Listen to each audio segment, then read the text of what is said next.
안녕하세요. 오늘 굿 인터넷 클럽 진행을 맡게 된 OEC랩의 장영화라고 합니다.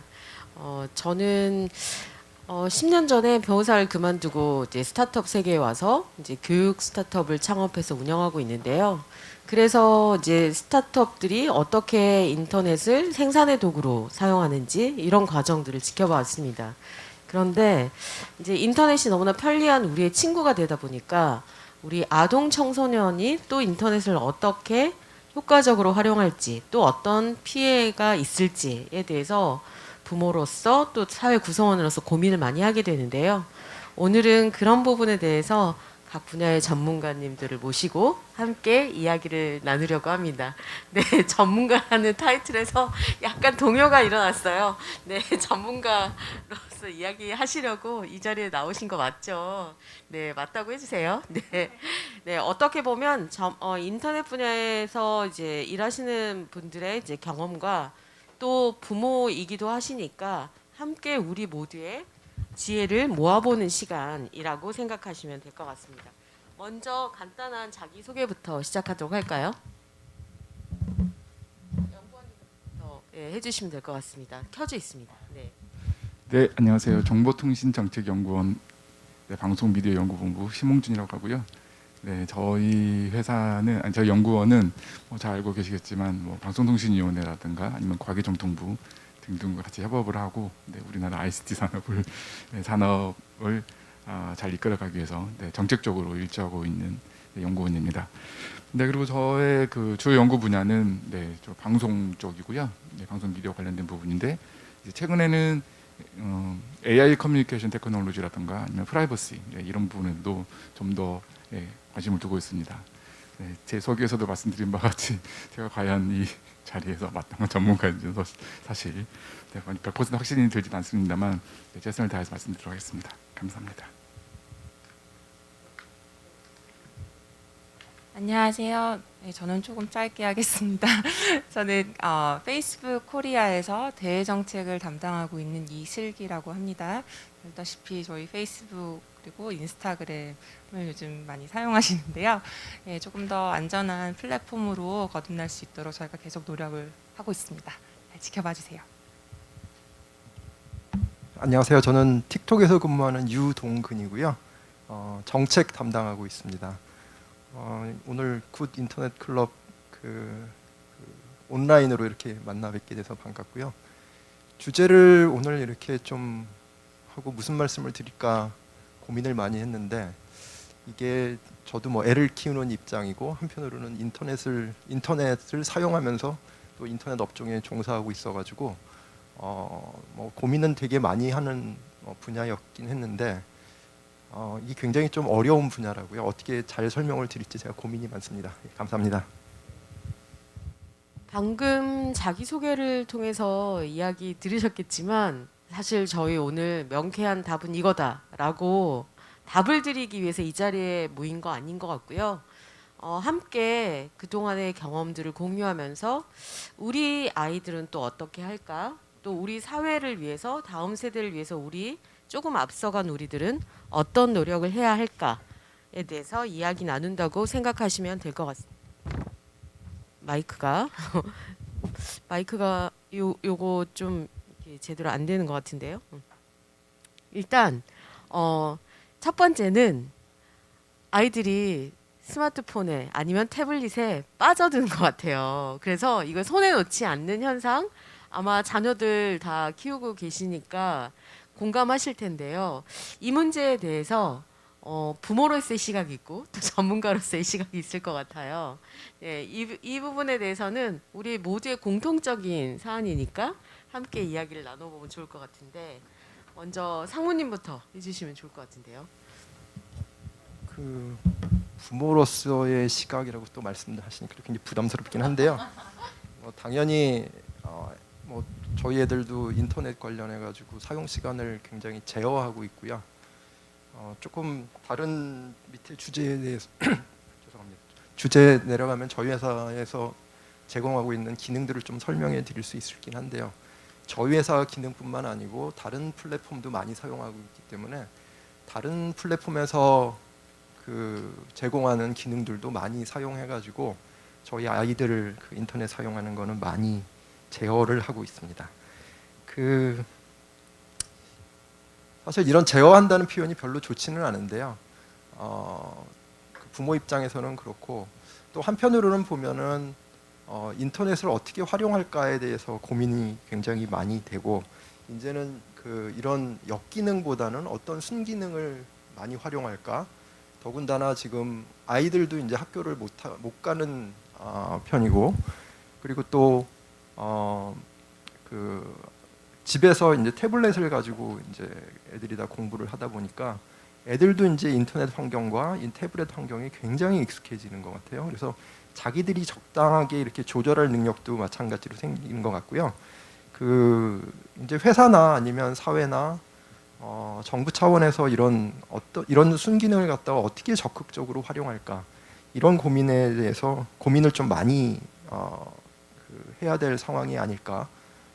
좀 어떻게 보면은 조금 이런 코로나 상황에서 우리가 기존에 이제 알고 있었던 역기능보다는 어떤 이런 순기능을 갖다 좀 더 잘 활용할까에 대해서 고민하는 그런 약간 좀 성숙된 그런 분위기가 되지 않았을까 이렇게 생각합니다.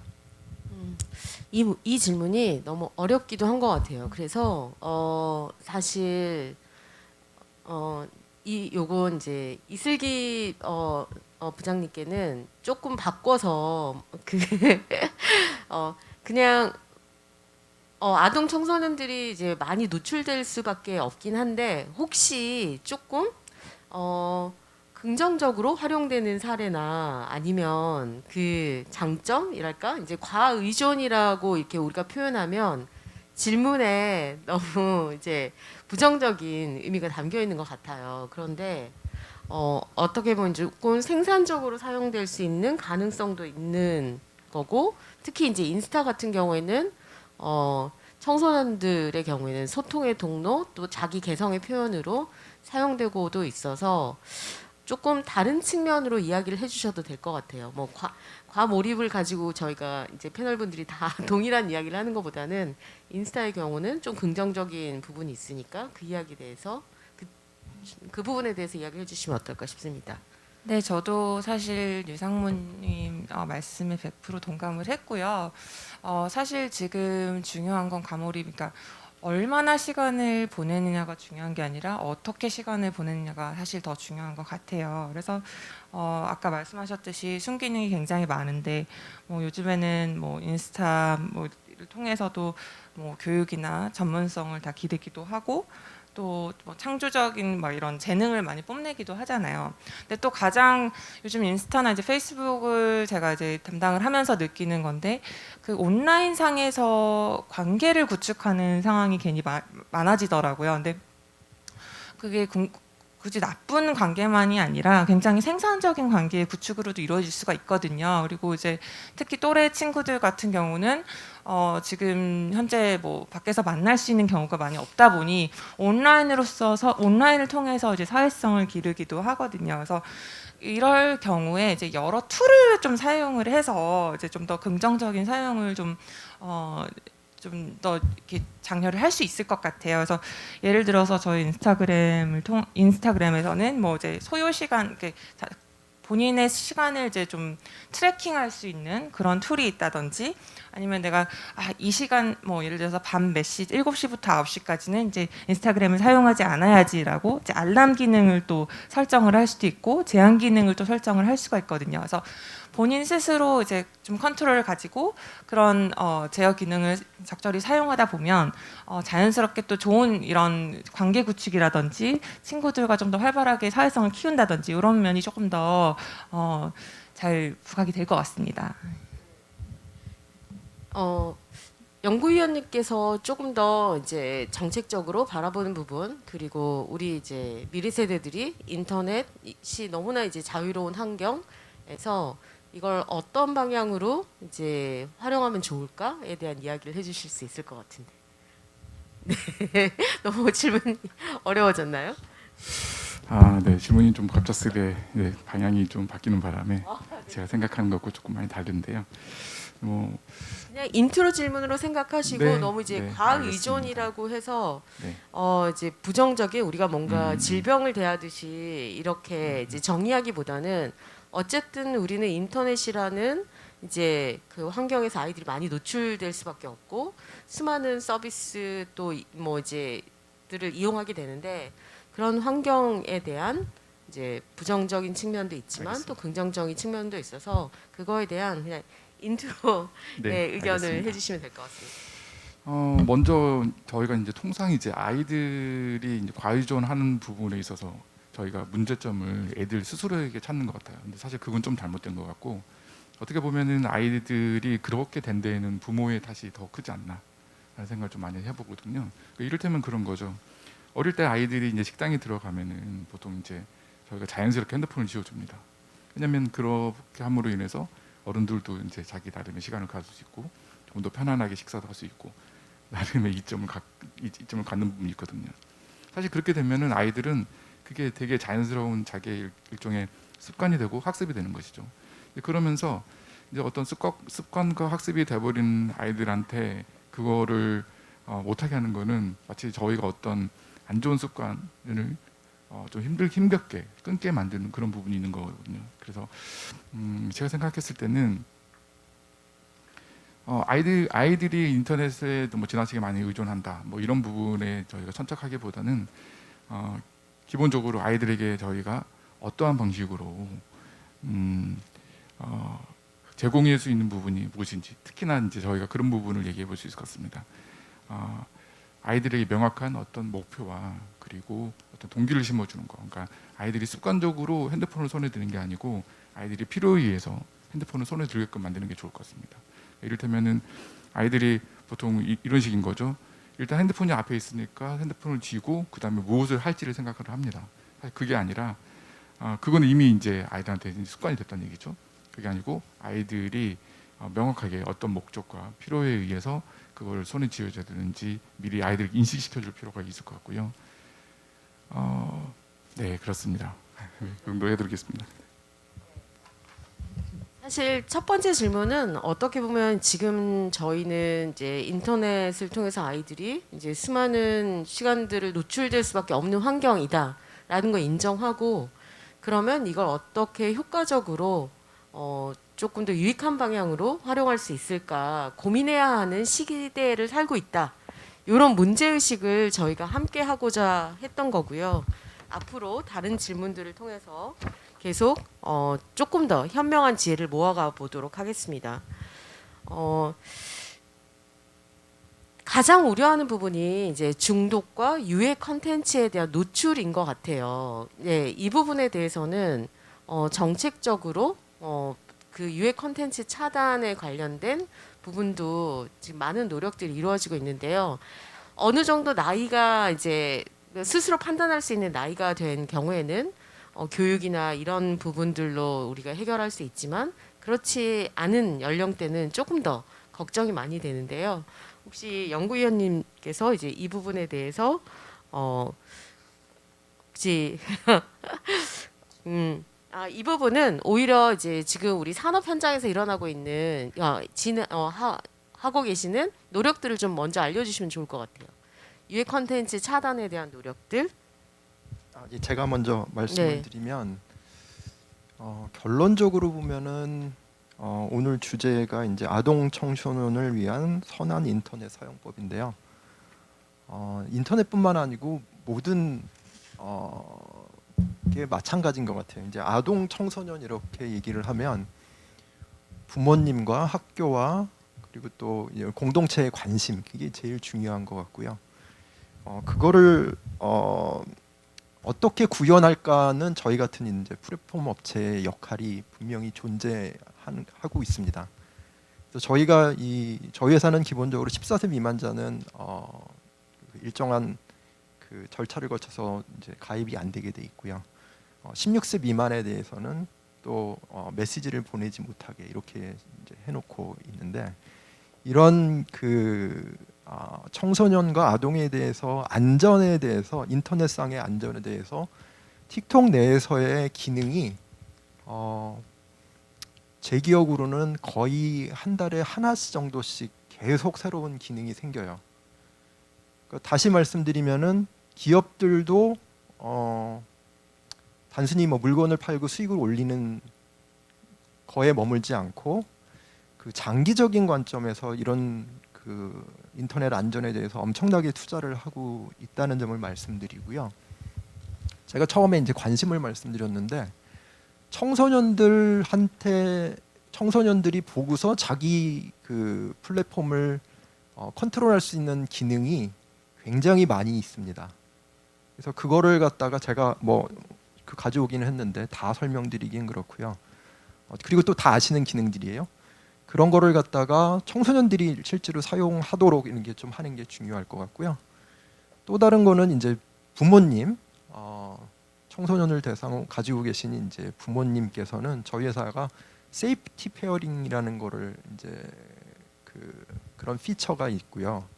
거기도 이제 그거를 사용하면은 우리 애가 어떻게 인터넷을 사용하고 있고 틱톡을 어떻게 사용하고 있고 그거를 갖다가 100%라고 말씀드릴 수는 없지만 굉장히 감시 감독까지는 아니고요. 관심에 가까운 모니터링은 충분히 하실 수 있고 사실은 이제 분석된 자료들을 보면은 이런 관심이라든가 아니면 저희 회사에서 보내는 어떤 안 좋은 컨텐츠라든가 이런 거에 팝업이라든가 아니면 메시지라든가 이런 거를 갖다가 했을 때 유해 컨텐츠가 줄어드는 비율이 퍼센티지가 굉장히 일정 수준 나와요. 근데 이게 이제 전반적으로 어떤 하나의 예를 드린 건데 그것뿐만 아니고 다양한 기능들이 있기 때문에 부모님들 입장에서도 그리고 또 인터넷을 사용하시는 분들 입장에서도 그 각 플랫폼에 대해서 조금만 더 관심을 가져주시면 많은 기능들이 있기 때문에 그거 가지고 대부분 다라고 말씀드릴 수는 없지만 대부분은 우려를 갖다 줄이실 수 있지 않을까 이렇게 설명드리고 싶습니다. 네, 다양한 이제 그 필터링 장치를 두고 있고 이제 그걸 가지고 아이들과 함께 이제 같이 이야기를 나눠봐도 좋겠네요. 이제 그런 감시의 수단이 아니라 네. 뭐 아시다시피 이제 틱톡은 청소년들 저희가 이제 어느 지표로서 이제 그 이용자들의 연령을 높이는 거를 굉장히 중요하게 생각하고 있고 또 성인이 뭐 19금은 아니고요. 그러니까 어른들이 사용할 수 있는 그 컨텐츠를 갖다가 발굴을 하고 그거를 갖다가 많이 이제 이용하도록 이제 하고 있는데요. 예를 들어서 뭐 저 같은 경우에는 그 블랙핑크 같은 경우에 나오면은 그 틱톡에 영상이 나오면 저희 애들한테 보내요.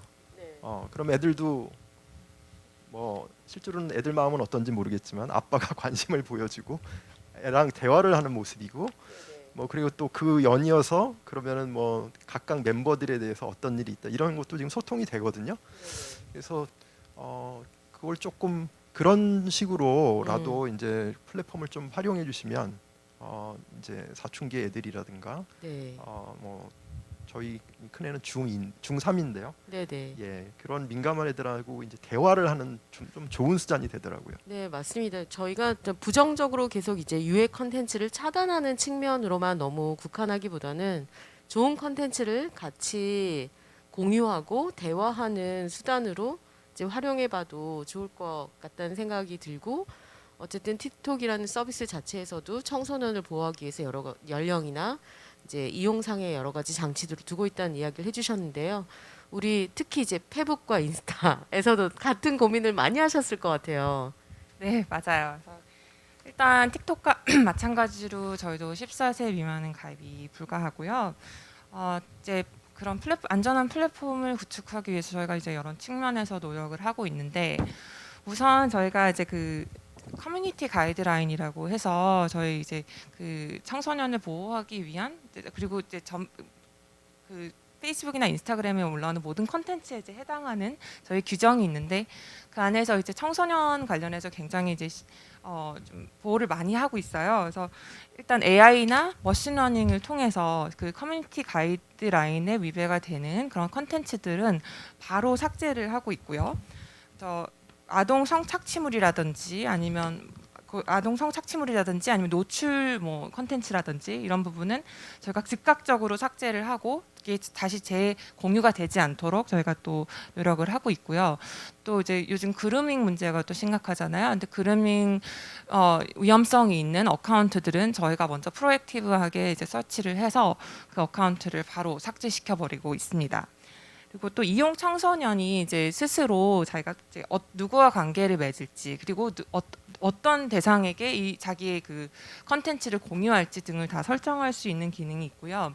뭐 틱톡도 아까 말씀하셨지만 저희도 그 페이스북 내에 세이프티 센터라는 그 페이지가 따로 있어서 부모들이 어떻게 하면 자녀들을 조금 더 가이드하는데 도움을 받을 수가 있는지 그리고 자녀들은 어떻게 이제 청소년들은 어떻게 인스타그램을 효율적으로 쓸 수 있는지 이런 팁들을 공유하는 센터가 또 있습니다.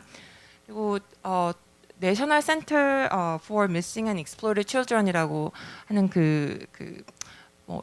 실종 아동 및 아동 착취 센터에 저희가 그 성착취물이라든지 이런 그런 컨텐츠를 저희가 신고를 하게 돼요. 그렇게 되면 이제 그 미국 NGO인데 유명한 NGO인데 이 NGO가 또 전 세계 수사기관에 그 컨텐츠를 보내서 이제 그 좀 청소년이 이제 보호받을 수 있도록 이런 저희가 또 시스템을 그동안 하고 있습니다.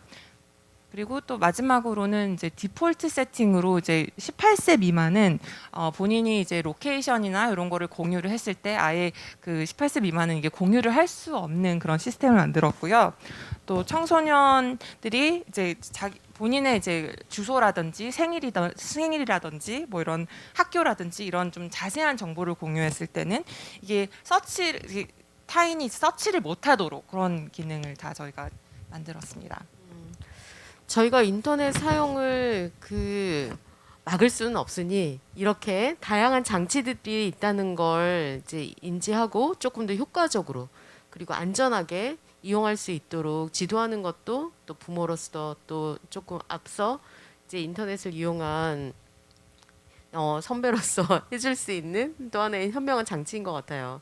그러면 이렇게 저희가 유해 컨텐츠 말고 또 유해 컨텐츠와는 결이 또 같을 수 있지만 다를 수도 있는 이제 가짜 뉴스나 허위 정보의 문제도 있는데요. 왜냐하면 지금 이제 새로운 지식을 쑥쑥 받아들이는 이제 미래 세대들이기 때문에 이 문제 역시 스스로가 앞으로 살아갈 세계관을 형성하는 이제 단계여서 좀 걱정이 되기도 하는데 이 부분에 대해서는 연구위원님께서 좀 더 잘 설명을 잘 해주실 수 있을 것 같아요. 네. 알겠습니다. 일단 허위 정보 같은 경우에는 약간 이제 결이 다른 건 사실입니다. 네, 앞에 유해 콘텐츠가 좀 다르지만 이제 큰 틀에서는 이제 유해 콘텐츠는 맞고요. 그런데 이제 허위 정보에 관련된 개념 정의를 좀 먼저 하고 좀 들어가는 게 좀 좋을 것 같습니다. 왜 그러냐면 사실 저희가 흔히들 말하는 허위 정보라고 하는 거는 이제 사실이 아님으로 드러난 그런 정보를 말 그대로 허위 정보라고 하는데요. 사실 중요한 거는 이 사실관계가 아닙니다. 그러니까 허위 정보를 그냥 저희가 그 사실이 아니어서 false information이라고 얘기하는 거는 그렇게 중요하지 않고 중요한 부분은 이 허위 정보 안에 과연 고의성이 포함되어 있는지 어떤 정치적인 이익이라든가 혹은 경제적 이익 같은 어떤 악의적인 그런 어떤 고의성이 들어간 여부가 굉장히 중요합니다. 그래서 그런 정보 같은 경우는 저희가 흔히들 허위 조작 정보 이런 식으로 많이 얘기를 하거든요. 그래서 이제 디스인포메이션 이런 식으로 표현을 하고요. 그리고 저희가 왜 그러냐면 단순한 사실관계에 있어서는 그 사실관계로만 허위 정보를 치부를 해버리면 흔히들 저희가 오보라고 하는 거 있잖아요. 오보 같은 경우에는 이제 영어로 굳이 얘기를 하자면 mistake plus information, 그래서 misinformation 이렇게 얘기를 하거든요. 근데 사실 오보 같은 경우에는 이제 사실 확인이 안 됐을 뿐이지 그 자체적으로 악의는 없는 거잖아요. 그래서 우리가 흔히들 허위 정보 그리고 가짜 뉴스라고 하는 거는 허위 조작 정보라고 보는 게 맞습니다. 디스인포메이션. 네, 이렇게 보는 게 맞고요. 제가 왜 이 말씀을 드렸냐면은 사실 이 허위 정보에 관련된 부분에 대해서 많은 이제 그 언론이라든가 특히 이제 그런 언론사라든가 아니면 좀 앞서 말씀드렸던 틱톡이라든가 혹은 페이스북에서도 되게 많은 관심을 갖고 있는 걸 알고 있습니다. 근데 이제 이 허위 조작 정보 같은 경우에는 보통 그 뉴스의 기사 형식을 많이 띄거든요. 그래서 이제 언론사들이 대체로 이런 허위 정보 필터링 시스템을 많이 갖고 있습니다. 그래서 뭐 우리나라 같은 경우는 당연히 KBS 당연히 있고요. 뭐 JTBC 등등 여러 그 언론 매체들이 그런 허위 정보를 필터링하는 시스템을 갖고 있고, 그리고 또 학계하고 그리고 그다음에 언론사하고도 연계도 있습니다. 뭐 들어보셨는지 모르겠지만 팩트 체크 시스템이라고 들어보셨을 거예요. 보면은 이제 서울대에서 이제 가장 그거를 크게 하고 있고요. 그래서 SNU 팩트 체크 그런 시스템이 있습니다. 그리고 이제 국외로 나가면은 CNN에서도 대부분 이제 그런 팩트 체크를 갖고 있고요.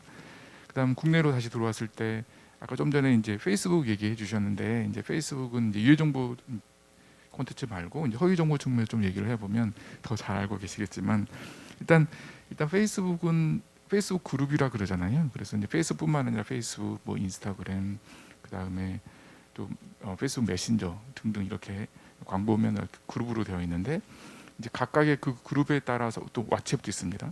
그 그룹에 따라서 그룹 내에 있는 다양한 그 소규모, 그러니까 페이스북이라는 소규모는 아닙니다만, 네, 페이스북이라든가 왓츠앱이라든가 그 각각의 특성에 맞춰서 여러 가지 필터링 시스템을 갖고 있는 걸로 알고 있습니다. 뭐 예를 들어서 왓츠앱 같은 경우에는 이용자가 어떤 자기가 생각하기에 이거는 허위 정보처럼 보인다, 그런 부분들이 있으면 팩트 체크할 수 있는 그런 기관에다가 직접 보내고 그 정보에 대한 진위 여부를 확인할 수 있는 그런 시스템도 갖추고 있는 것으로 알고 있습니다. 전 몰랐어요. 처음 알았어요. 너무 잘 알고 계신데. 간만에 제 분야가 좀 나와서 말씀드립니다. 네. 네. 네, 그리고 국내에서도 이제 그 네이버와 그리고 카카오에 가장 관심이 많을 텐데요. 이제 거기도 당연히 이제 팩트 체크 시스템이 당연히 있고 AI도 활용되고 있는 걸 알고 있습니다. 그런데 더욱더 저희가 손쉽게 좀 더 이해하고 저희한테 와 닿을 수 있는 부분은, 저희가 이제 포털에서 이제 뉴스가 이제 전면에 노출되잖아요. 이제 거기에서 노출되는 정보들은 대부분 팩트 체크 시스템 거친, 그러니까 조금 신속한 정보에서 약간 오보 같은 것들을 막기 위해서 그런 부분들을 굉장히 많이 노력하고 있고, 사람들에게 가급적 많이 노출되는 부분에 있어서는 팩트 체크를 다 한 이후에, 대체로 100%는 잘 모르겠습니다만 그 상당 부분 팩트 체크가 이루어진 이후에 노출시키는 것으로 알고 있습니다. 네, 완벽할 수는 없지만 지금 다양한 장치를 둬서 유해 컨텐츠 그리고 또 허위 정보를 방지하기 위한 여러 가지 시스템들이 가동되고 있다. 물론 최종적으로는 이제 그 인터넷 컨텐츠를 소비하는 개개인들 또 가정에서 더 노력을 해야 되겠지만, 사회적으로는 또 이런 중요성을 인지하고 노력도 동반되고 있다는 걸 저희가 확인할 수 있었고요. 그러면 저희 이제 이렇게 인터넷에 노출될 수밖에 없는 환경을 살고 있다. 그리고 이런 유해성도 있지만, 그렇다면 이걸 어떻게 좀 교육적으로 활용할 수 있을까? 저희가 그럼에도 불구하고 긍정적인 측면이 많다는 건 또 우리가 모두 알고 있는 사실이잖아요. 그래서 교육적 활용 부분에 대해서 이야기를 해보려고 하는데, 이것도 이어서 전문 분야시니까 교육적 활용에 대해서 연구위원님께서 먼저 이야기를 해주시고, 또 부모이기도 하시니까 다른 패널 분들도 이야기를 덧붙여 주시면 좋을 것 같습니다. 일단 인터넷의 교육적 활용이라고 하면 일단 인터넷의 범위가 너무 넓은 것 같습니다. 네, 근데 그 인터넷의 범위를 좀 좁힐 필요가 있을 것 같고, 그다음에 인터넷 모바일 뭐 이런 식으로 하면은 어떤 매체뿐만 아니라 제가 매체 안에 들어가서 저희가 살펴봐야 될 것도 너무 많아서 좀 범위가 너무 넓을 것 같고요. 저는 조금 이 범위를 좀 좁혀서 저희가 아이들이 많이 쓰고 있는 뭐 유튜브라든가 아니면은 모바일에 또 아이들이 많이 들어가 쓰는 포털이라든가 그런 거 중심으로 좀 말씀을 드려보고 싶은데요. 일단 인터넷을 통한 아이들의 성장이라, 여기서 말할 때 이 성장이라는 표현을 하면 굉장히 또 이것도 추상적이 되기 때문에 좀 이것도 좀 구체적으로 얘기를 좀 범위를 좁혀서 얘기해 보도록 하겠습니다. 먼저 제가 생각했을 때는 이제 아이들에게 어떤 인터넷과 모바일은 저희 세대로 치면은 텔레비전 혹은 라디오 혹은 책 그런 역할을 하고 있는 게 아닌가라는 그런 생각을 해보는데요. 이른바 저희들은 이제 매스미디어를 통해서 다양한 어떤 사회 문화적인 어떤 현상들 뭐 그런 것들을 저희들 체험하고 혹은 체화를 했다면 사실 아이들은 이제 물론 여전히 매스미디어의 영향력이 존재하지만 아이들에게는 보다 손쉬운 모바일이라든가 그리고 모바일을 통한 인터넷 이용이라든가 또 인터넷 이용을 통한 유튜브라든가 페이스북이라든가 틱톡이라든가 다양한 소셜 미디어 이용이라든가 그런 부분으로 갈 수 있을 것 같습니다. 그리고 특히 이제 더욱더 중요한 부분은 아이들이 인터넷을 통해서 아주 손쉽게 자기들이 원하는 정보를 이제 활용할 수 있는 일종의 접근성이라고 할까요? 그 접근성이 굉장히 높은 것 같습니다. 뿐만 아니라 그리고 접근성이 높다고 해서 인터넷 내에 있는 어떤 데이터라든가 그런 부분들이 퀄리티가 떨어지느냐 그건 또 아닌 것 같습니다. 굉장히 전문적인 퀄리티를 굉장히 손쉽게 그러니까 접근성 높게 찾을 수 있고 그리고 또 그걸 또 굉장히 이해하기가 용이한 형태로 되게 많은 가공이 되어 있는 것 같습니다. 이를테면 뭐 유튜브 같은 혹은 페이스북 같은 그런 데서 올라와 있는 것들을 보면은 굉장히 아이들의 눈높이에 맞춰서 그래서 또 아이가 흥미를 느끼고 그리고 보다 더 깊이 또 파고 들어갈 수 있는 동기를 유발할 수 있는 그런 콘텐츠도 꽤 많이 존재한다고 생각을 합니다. 사실 이 부분은 저는 이제 지난 10년 동안 이렇게 인터넷에 친한 환경 속에서 어떻게 생산자로 이렇게 자라나는지를 저는 아이들을 이제 관찰해 왔는데요. 지금은 방금 말씀해주신 대로 이제 인터넷을 통해서 유용한 정보를 너무나 이제 쉽게 취득할 수 있게 되었고, 또 그걸 통해서 뭔가 생산할 수 있게 되었고, 그리고 또 관계 형성, 내가 생산한 걸 다른 사람들에게 뭔가 도움을 준다거나, 또 다른 사람들과 관계를 형성한다거나. 이러기에 너무나 좋은 시대가 되었고 어떻게 보면 인터넷이 만든 환경은 학교를 그냥 단순히 물리적인 공간으로만 한정 지은 게 아니라 그냥 세상이라는 학교로 바로 들어갈 수 있는 그런 변화를 만든 게 아닌가라는 생각이 들어요. 그래서 실제로 저는 이제 고등학교 때부터 또 중학교 때부터 특히 이제 코딩이나 뭐 개발자로서의 꿈을 꾸는 친구들은 인터넷 상에서 정말 자아 형성을 아주 빠르게 하고 있고요. 그리고 뭐 개발자라 하더라도 기술 블로그를 꾸준히 쓰면서 글쓰기 능력, 사람들과 소통하는 능력을 이제 키우는 친구들 많고, 특히 또 인스타나 유튜브 같은 경우는 또 이제 컨텐츠 크리에이터로 또 자기만의 세계를 구축하면서 또 소통하고, 이렇게 그 어느 때보다 옛날에는 다 성인이 되고 많은 뭔가를 이룬 다음에 생산할 수 있었다면 인터넷이라는 건 조금 더 아동 청소년 단계, 그러니까 아동까지는 아니지만 청소년기부터 뭔가 내가 생산자로서의 경험을 쉽게 할 수 있는 교육적 효과가 크다라는 걸 저는 정말 실감하게 되었습니다. 이 부분에 대해서 정말 현장에 계시고 또 관계 형성을 하는데 또 밀접한 서비스를 제공하고 있는 이제 두 분께 그러면 이 인터넷 서비스를 통해서 어떻게 또 청소년들이 관계를 형성하나, 이제 아동은 아닌 것 같고요. 관계 형성이라는 건 청소년들이 올바른 관계를 형성하고 사회적 자아를 만들어가는지 이 부분에 대해서 조금 이야기를 해주실 수 있을 것 같아요. 먼저 이슬기 부장님. 네.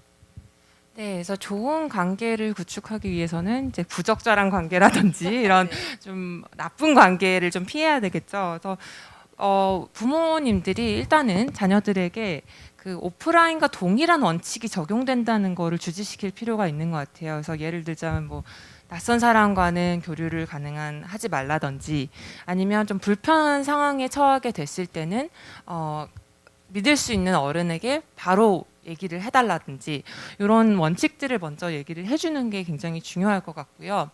그리고 저희가 또 얼마 전에 이제 그 14세 미만 이제 청소년 아이들을 대상으로 제가 그 메신저 키즈라는 그런 앱을 이제 그 런칭을 했습니다. 그래서 메신저 키즈라는 앱은 부모님이 사실상 컨트롤하는 하에서 아이들이 이제 친구들과 비디오 채팅을 할 수도 있고, 이미지를 전송할 수도 있고, 메신저로 대화를 할 수 있고, 그렇게 되는 이제 앱인데, 부모님들이 결과적으로는 이제 아이들이 서로 이제 그 소통하는 대화 내용도 볼 수 있고, 그 비디오 채팅, 어떤 비디오 채팅을 할 수 있는지 이런 거를 이제 볼 수가 있어서 이제 지도를 할 수 있는 그런 기회가 있습니다. 지도받는 아이들이 원하지 않을 것 같은데요. 네. 근데 14세 미만의 이제 14세 이제 애들을 이제 그 대상으로 하는 거기 때문에 아무래도 이런 건 조금 요 아이들은 조금 가이던스가 필요하다 보니 이제 뭐 18세 이제 아이들이 아니라 이제 조금 어린 애들을 대상으로 이런 키즈 이제 그 앱을 런칭을 했고요. 또 이제 하나 홍보를 드리면 이제 오늘 인기업과 저희가 이제 그 부모님 자녀들의 그 올바른 온라인 사용을 위한 가이드, 그러니까 팁들을 공유하는 짧은 영상을 저희가 제작을 해서 인기업 홈페이지와 페이스북 코리아 홈페이지에 같이 공유를 드렸어요. 그래서 많은 시청해주시고 관심 부탁드리겠습니다. 네, 아예 그 관계 형성을 위해서 본격적으로 나서는 노력을 보여주시는 거네요. 네, 상무님. 예, 그 저희만 열심히 하는 줄 알았더니 페이스북도 열심히 하고 계시는 것 같고요. 진짜 틱톡 열심히 하셔야 되는데 유저들이 청소년이 많아가지고요. 그 아까 지금 주제가 아니고 아까 이제 어떻게 인터넷을 활용할 것인가에 대해서 이제 그 신 박사님 말씀해 주셨는데 그 저희도 굉장히 고민이 많습니다. 굉장히 고민이 많고 그래서 이 좋은 콘텐츠 저희 집 애들도 잘 활용하고 잘 볼 수 있는 콘텐츠, 유용한 교육적인 콘텐츠를 만들려고 저희가 굉장히 많이 노력을 하고 있고요. 뭐 기업이 노력한다는 거는 투자를 엄청나게 하고 있다고 말씀드리고 싶고요. 다음 주제에 넘어가서 이제 사회 이 관계 형성 뭐 이쪽에 대해서 말씀을 드리면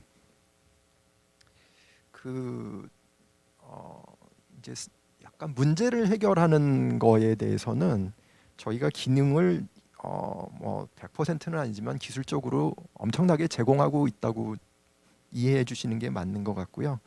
그럼에도 불구하고 이제 저희 플랫폼 내에서가 아니고 또는 뭐 페이스북이나 다른 인터넷 플랫폼 내에서가 아니고 이게 그 곰곰이 생각해 보면은 사회나 학교나 정부 차원에서 체계적인 교육이 필요하다는 생각이 좀 들고요. 이게 뭐 악플이라든가 혐오 표현이라든가 인권 침해 예방이라든가 그런 차원에서 큰 그림에서 청소년 인성 교육 뭐 이런 쪽으로 조금 지금도 많이 하고 계시지만은 조금 어떤 체계적인 그런 시스템이 조금 필요하지 않나. 근데 앞으로는 더 이런 일이 많이 생길 것 같아요. 사실은 우리가 통신을 사용한지도 무선 통신을 사용한지도 그다지 오래되지는 않았고요. 동영상을 주고받는 것도 그다지 오래되지 않았고 틱톡도 세상에 나온지도 얼마 안 되는 그럼에도 불구하고 엄청난 영향력을 발휘하고 있는 플랫폼이 돼버렸기 때문에 이런 그 인터넷 관련된 어떤 교육 시스템, 특히 이제 청소년 관련된 인성 교육하는 시스템이 조금 필요하지 않을까 뭐 이런 생각을 좀 가지고 있습니다. 네. 개별 기업들이 노력하는 부분도 있지만 말씀하신 대로 이제 IT 리터러시는 우리가 거스를 수 없는 것이고 그리고 그렇다면 이제 이게 효과적으로 또 생산적으로 안전하게 이용될 수 있는 부분에 대해서 다각도로 우리 사회 전반이 함께 노력해야 할 것 같다라는 생각이 드는데요. 혹시 이 부분에 대해서 지금 뭐 이전에 비해서 뭔가 변화가 되어서 실행되고 있다거나 저희가 몰랐던 뭐 이제 꿀팁이나 아니면 네, 알리고 싶은 정책적 노력 뭐 이런 게들이 있을까요, 연구위원님? 네, 일단 변화 부분 어떤 정책적인 변화는 지속적으로 이루어지고 있는 부분이 있고요. 그리고 이제 특히나 이제 그 이런 어떤 그 유해 콘텐츠라든가 이제 혹은 허위 정보라든가 이제 그런 다양한 부분에 있어서는 저희가 흔히들 얘기하는 미디어 리터러시 그런 교육이 꾸준히 계속되고 있는 걸로 알고 있습니다. 그리고 특히 이제 제가 앞서 말씀드렸던 어떤 특히 이제 가짜 뉴스라든가 그러니까 아이들도 이제 처음에는 약간 뭐 저희가 흔히들 보면은 연령대에 비해 노출돼서는 안 되는 그런 정보에 대한 차단에만 관심 갖잖아요. 그런데 이제 점차 보면은 더욱더 문제가 되는 지점은 아이들이 어떤 특정한 정보를 잘못 받아들이고 잘못된 가치관을 형성하는 게 더 문제인 것 같습니다. 그렇다면 결국에는 정보의 진위 여부뿐만 아니라 그 정보를 수용할지 말지에 대한 일종의 해안을 가질 필요가 있거든요. 이제 그런 해안을 주는 게 미디어 리터러시라고 생각을 하고, 미디어 리터러시 교육이 과거에는 이제 어떤 청소년층이었다면 이제는 점차 그것도 아랫단으로 내려가고 있는 것으로 알고 있습니다. 네. 이제 마지막 질문으로 조금 더 이제 저희가 부모로서 살아가고 있으니까 결국 사회적으로는 부단하게 우리가 앞으로 이제 해결해야 될 문제들도 많고 또 노력들을 해야 할 텐데 그 노력들이 제도화할 때까지는 시간이 좀 걸리는 것 같아요. 그렇다면 결국 가정에서 당장 이제 우리 아이와 소통하고 또 우리 아이 성장을 돌보는 측면에서 조금 저희의 고민을 부모로서의 입장으로 내려가고 IT나 인터넷에 이제 가까이 살아가고 있으시니까 저희 경험을 공유하고 또 부모로서의 이제 아이들을 지도하는데 도움이 될 만한 팁들을 공유하는 마지막 세션을 가져보도록 하겠습니다. 좋은 사례가 있거나 보고 듣고 경험했던 좋은 사례 그리고 발전 방향에 대해서 부모의 시각으로 팁을 좀 주신다면 어떨까요? 상무님부터. 새 아이의 아빠. 네. 이게 참 오늘 주제가 굉장히 어려운 주제고요. 이렇게 보면은 그 헌법에서 이제 보장하고 있는 우리 표현의 자유라든가 뭐 행복 추구권이라든가 이게 이제 남용되거나 부정적으로 됐을 때 우리가 뭐 윤리나 도덕적인 그걸로 해결을 못하는 범주를 넘었으면 이제 형사처벌로 가는 그게 일반적인데 인터넷 지금 이런 컨텐츠 관련된 문제가 딱 지금 그런 것 같아요. 그래서 이게 그 굉장히 어려운 주제이기도 하고요. 또 뭐 다른 이슈도 굉장히 많지요. 이게 사실은 뭐 아이들 거를 본다든가 아니면 유해 정보라고 뭐 이렇게 표현을 쉽게 하지만 그 프라이버시랑도 굉장히 관련이 많이 되고 이게 참 복잡한 주제인 것 같아요. 그럼에도 불구하고 기업 차원에서 보면은 아까 서두에 말씀드린 것처럼 기술적으로 저희 회사 같이 이제 같은 회사는 세이프티 페어링 기능이라 그래서 부모님이 애들을 뭐 표현이 감시 감독이 아니고 애들이 인터넷을 적절하게 잘 사용할 수 있도록 도와주는 기능 이런 게 이제 앱으로 이루어지고 있고 부모님께서 그 말씀드린 대로 이게 가정 내에서나 아니면은 또 윤리나 도덕에 관련된 문제이기 때문에 적극적으로 관심을 가져주시고 이런 회사에서 제공하는 기술적인 것도 좀 많이 관심을 가지고 활용을 해주시면 그 크게 문제는 없지 않을까. 그리고 오히려 그 유용한 콘텐츠가 워낙 많기 때문에 아이들이 인터넷을 잘 사용하고 인터넷의 순기능을 굉장히 잘 사용하지 않을까 이렇게 이제 판단하고 있습니다. 사례를 못 들려드려서 죄송한데 혹시 부장님 더 추가하실 아직은 아이가 좀 어리긴 하지만 특히 또 젊은 부모님들이 또 어린 아이에게는 그냥 컨텐츠를 이렇게 무작정 틀어놓기도 하고 이런 상황이어서 그 부분도 알려주셔도 좋을 것 같아요. 저희도 전문가분들에게 많은 컨설팅을 받고 있는데요. 결과적으로는 아이들의 온라인 사용을 금지하거나 제한한다고 해서 이게 굉장히 생산적인 결과로 이어지는 건 아니더라고요. 그래서 결과적으로는 저희가 오히려 부모님이 금지를 하면 결국 부모님 몰래 사용하게 되거든요. 근데 가장 큰 문제는 만약에 정말 불편한 상황이나 정말 문제가 발생했을 경우 이 부분에 대해서 부모님한테 이야기를 할 수 있다는 생각을 못 하게 돼요. 그렇게 되면 정말 더 큰 문제로 이제 이게 야기가 될 수가 있는 거거든요. 그래서 항상 자녀들과 소통 채널을 열어두는 것이 굉장히 중요한 것 같습니다.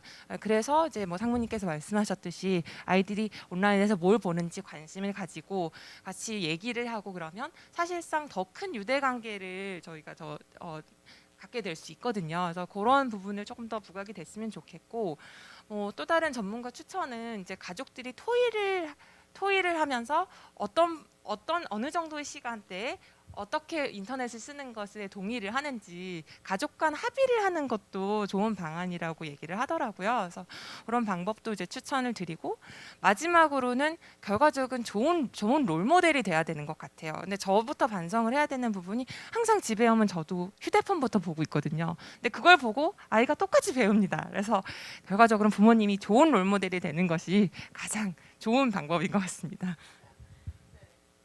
새아이의 아빠가 또 있으신데 가장 이 문제에 대해서 고민을 많이 하셨을 것 같은 정국위원님.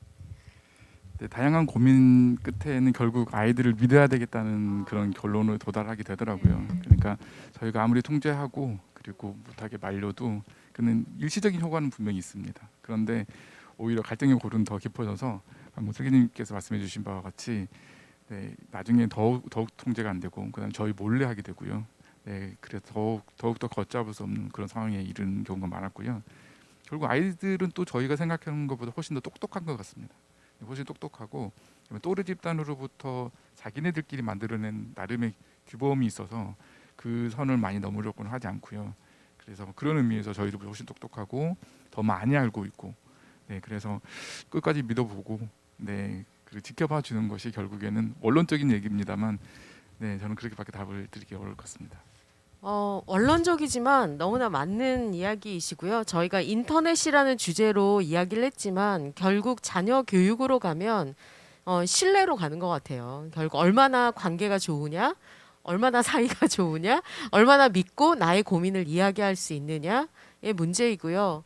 제가 교육적 측면에서도 말씀드렸지만 이제는 어렸을 때 어느 정도 소비를 해본 친구들이 이렇게 관계가 좋고 부모의 지지와 응원을 받게 되면 어느 순간 생산자로서 크리에이터로서 성장하는 모습을 보여줍니다. 그래서 저희가 어디 교육에 답이 있겠어요. 애들이 다 다른데. 그리고 이제 한 명 한 명이 너무 귀한 시대가 되었으니까 인터넷이라는 새로운 환경에서 우리 아이들을 안전하고 또 현명하고 스마트하게 키울 수 있는 방법을 가정과 사회가 함께 고민해서 마련하면 좋겠다는 정말 저희도 하나만한 결론 이거 이렇게 어떻게 보면 답이 없는 문제여서 그런 것 같아요. 오늘 패널로 나와주신 모든 분들이 오늘 주제 정말 어렵다라고 공감을 해주셨는데요. 결국 우리 아이를 잘 키우려고 하는 노력을 함께 해보는 거에 의의를 두고 이 시간을 마무리해 보도록 하겠습니다. 오늘 함께 해주셔서 고맙습니다. 네.